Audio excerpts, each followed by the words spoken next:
معزز سامعین کرام، السلام علیکم ورحمۃ اللہ وبرکاتہ۔ سیرت النبی صلی اللہ علیہ وسلم پارٹ 4 پیش خدمت ہے۔ آپ صلی اللہ علیہ وسلم کے سینہ مبارک چاک کیے جانے والے واقعہ کے بعد حلیمہ سعدیہ کو خطرہ محسوس ہوا۔ انہوں نے آپ صلی اللہ علیہ وسلم کو آپ کی والدہ کے حوالے کر دیا۔ چنانچہ آپ صلی اللہ علیہ وسلم 6 سال کی عمر تک والدہ کی آغوش محبت میں رہے۔ پھر آپ صلی اللہ علیہ وسلم کی والدہ مکہ اور مدینہ کے درمیان ابوا کے مقام پر وفات پا گئی۔ اس کے بعد آپ صلی اللہ علیہ وسلم کے دادا عبد المطلب نے آپ صلی اللہ علیہ وسلم کی کفالت کی۔ آپ کے جذبات میں پوتے کے لیے ایسی شفقت تھی کہ اپنی حقیقی اولاد میں سے کسی کے لیے بھی ایسی رقت نہ تھی، بلکہ ان تمام پر آپ صلی اللہ علیہ وسلم کو ترجیح دیتے تھے۔ جب آپ صلی اللہ علیہ وسلم کی عمر 8 سال 2 مہینے 10 دن کی ہوئی تو عبد المطلب کا سایہ شفقت بھی اٹھ گیا۔ ان کی وفات مکہ میں ہوئی اور وہ وفات سے پہلے آپ صلی اللہ علیہ وسلم کے چچا ابو طالب کو آپ صلی اللہ علیہ وسلم کی کفالت کی وصیت کر گئے تھے۔ ابو طالب نے اپنے بھتیجے کا حق کفالت بڑی خوبی سے ادا کیا۔ آپ صلی اللہ علیہ وسلم کو اپنی اولاد میں شامل کیا، بلکہ ان سے بھی بڑھ کر مانا، مزید اعزاز و احترام سے نوازا۔ اسی طرح شام کے سفر میں ساتھ لے گئے اور سفر کی مشقت کو برداشت کیا۔ جب آپ صلی اللہ علیہ وسلم کی عمر 12 برس ہو گئی تو ابو طالب نے آپ صلی اللہ علیہ وسلم کو ساتھ لے کر تجارت کے لیے ملک شام کے سفر پر نکلے۔ ابو بکر بن ابو موسیٰ اپنے والد سے روایت کرتے ہیں کہ انہوں نے فرمایا، ابو طالب شام کے تجارتی سفر پر نکلے اور قریش کے چند بزرگوں کے ساتھ نبی کریم صلی اللہ علیہ وسلم کو بھی اپنے ساتھ لے لیا اور بصرہ پہنچے۔ بصرہ شام کا ایک مقام اور حوران کا مرکزی شہر ہے۔ اس وقت یہ جزیرۃ العرب کے رومی مقبوضات کا دارالحکومت تھا۔ جب قافلے نے وہاں پڑاؤ ڈالا تو وہاں جرجیس نامی ایک راہب رہتا تھا جو بحیرہ کے لقب سے معروف تھا۔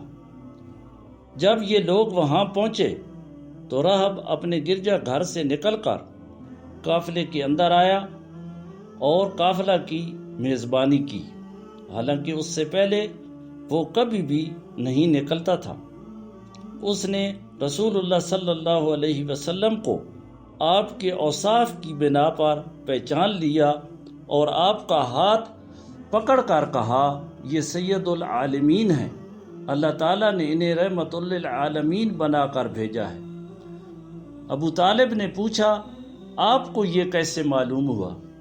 اس نے کہا، تم لوگ جب گھاٹی کے اس پار نمودار ہوئے تو کوئی بھی درخت یا پتا ایسا نہیں تھا جو سجدے کے لیے جھک نہ گیا ہو، اور یہ چیزیں نبی کے علاوہ کسی انسان کو سجدہ نہیں کرتی۔ پھر میں انہیں مور نبوت سے پہچانتا ہوں جو کندھے کے نیچے نرم ہڈی کے پاس سیب کی طرح ہے، اور ہم انہیں اپنی کتابوں میں بھی پاتے ہیں۔ اس کے بعد بحیرہ راہب نے ابو طالب سے کہا، انہیں واپس کر دو، ملک شام نہ لے جاؤ کیونکہ یہود سے خطرہ ہے۔ اس پر ابو طالب نے بعض غلاموں کی معیت میں آپ کو واپس بھیج دیا۔ جب آپ صلی اللہ علیہ وسلم کی عمر 15 برس ہوئی تو جنگ فجار پیش آئی۔ اس جنگ میں ایک طرف قریش اور ان کے ساتھ بنو کنانہ تھے اور دوسری طرف قیس و عیلان تھے۔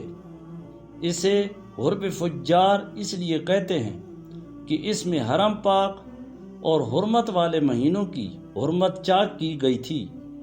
اس جنگ میں رسول اکرم صلی اللہ علیہ وسلم بھی تشریف لے گئے تھے اور اپنے چچاؤں کو تیر اٹھا کر دیتے تھے۔ اس جنگ کے بعد حرمت والے مہینے ذی قعدہ میں حلف الفضول کا واقعہ پیش آیا۔ فضول فضل کی جمع ہے۔ چند قبائل قریش یعنی بنی ہاشم، بنی مطلب، بنی اسد بن عبد العزی نے اس کا اہتمام کیا۔ یہ لوگ عبداللہ بن جدعان کے مقام پر جمع ہوئے اور آپس میں عہد و پیمان کیا کہ مکہ میں جو بھی مظلوم نظر آئے گا، خواہ وہ مکے کا رہنے والا ہو یا کہیں اور کا، سب اس کی مدد اور حمایت میں اٹھ کھڑے ہوں گے اور اس کا حق دلوا کر رہیں گے۔